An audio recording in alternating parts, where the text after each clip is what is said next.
You check your bank account. Again, you already know the number, you check it anyway. Your chest tightens for half a second, then you close the app and go back to your day like nothing happened. But something did happen, and it has almost nothing to do with math. You have been taught that money problems are math problems. Spend less than you earn. Save the difference. Simple. But if it were that simple, most of the planet would already be rich. It isn't. So the real answer is far stranger. Your brain was not built for money. It was built for something much older, and that old wiring is quietly running your financial life today. Here are 5 reasons you feel broke, even when the numbers say you shouldn't. The first reason lives in your ancestors' stomachs, not their wallets. For nearly all of human history, there was no such thing as saving for later. Food spoiled. Meat rotted within days. A surplus of berries did not exist next winter, it existed today, and today was the only day that mattered. Anthropologists studying hunter-gatherer societies, including work led by Kim Hill on the Ache people of Paraguay, found that food sharing happened almost immediately after a hunt. Not stockpiled, for a future that felt too uncertain to plan around. Your ancestors who hoarded resources for a distant future often died before that future arrived. The ones who used what they had, when they had it, survived long enough to pass down their genes. You are descended from the spenders, not the savers. That is not a character flaw. That is 40,000 generations of instinct telling you that later is a gamble and now is guaranteed. So when a paycheck lands and your brain whispers to treat yourself, it is not being reckless. It is following orders that once kept your bloodline alive. The problem is, those orders were written for a world with no refrigerators, no interest rates, and no credit cards. Nobody rewrote the manual.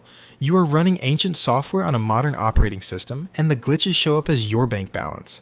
The second reason is not about spending too much, it is about how your brain measures loss.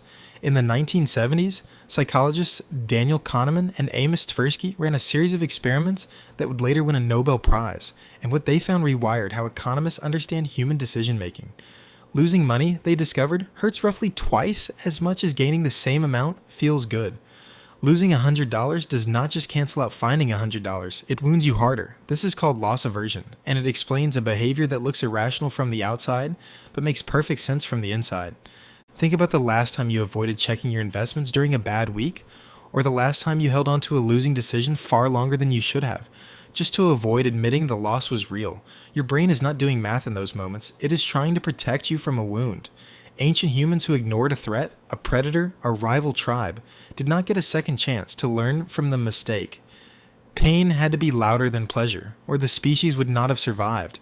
That same volume setting is still installed in you, and it is turned all the way up every time you open your banking app. The third reason is quieter, and it might be the one running your life the most. In 2013, economist Sendhil Mullainathan and psychologist Elder Shafir published research on something they called scarcity mindset. They studied farmers before and after harvest, and found that the same person scored measurably lower on cognitive tests when money was tight than when it wasn't. Not because they were less intelligent, because scarcity consumes mental bandwidth. It is like running a computer with 50 tabs open. Every decision, even a small one, gets processed through a brain that is already maxed out worrying about what's missing. This means being broke does not just cost you money, it costs you the clear thinking required to stop being broke. It is a trap that tightens the more you struggle inside it. Ancient humans faced scarcity too, but usually in short survivable bursts. A bad season, a failed hunt, followed by recovery.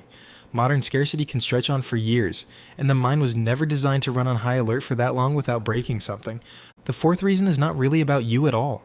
It is about everyone standing next to you.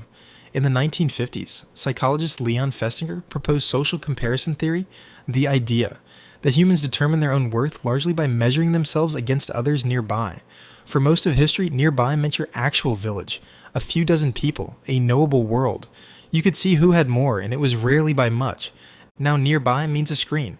It means the vacation photo of someone you barely know, the new car parked outside a stranger's house, the highlight reel of thousands of lives you were never meant to witness. Your comparison circuitry, built for a village of 30, is now processing input from millions. It cannot tell the difference between a genuine threat to your status and a stranger's filtered photograph. It reacts the same ancient way either time, with a jolt of not enough. That jolt has a price tag. It shows up as a purchase you didn't need, made to quiet a feeling you couldn't name. The fifth reason is the strangest of all, because it means that getting more money does not actually fix the feeling of being broke. Researchers studying what's known as hedonic adaptation, building on foundational work by psychologist Philip Brickman in the 1970s, found that humans adjust remarkably fast to new circumstances, good or bad. A raise that once felt life-changing becomes the new normal within months. The bar for enough quietly rises to meet whatever you have. You're not chasing a fixed finish line. You are chasing a finish line that moves the moment you get close to it. This is why lottery winners often report returning to roughly the same happiness level within a year or two. Not because money doesn't matter, it does, especially at the bottom, where real scarcity causes real suffering. But past a certain point, the feeling of not enough stops being about the number in your account and starts being about a mind that was built to always want a little more than it currently has. That drive once pushed your ancestors to keep searching, keep hunting, keep improving their odds. It never came with an off switch because for most of history there was no such thing as enough. So you are not broke because you are bad with money. You are broke because you are living inside a brain built for scarcity, wired for loss, tuned to compare, and incapable of feeling permanently satisfied, all while operating in a world that has changed faster than evolution ever could. None of this means you're powerless. Understanding the wiring is the first step to no longer being ruled by it. Once you know that urge to spend is an ancient survival signal and not a modern truth, it gets a little easier to pause before you obey it. Tonight, you'll probably check your bank account again. The number might not have changed, but maybe, for the first time, you'll recognize the feeling in your chest for what it actually is. Not proof that something is wrong with you, just an old voice still speaking a language built for a world that no longer exists.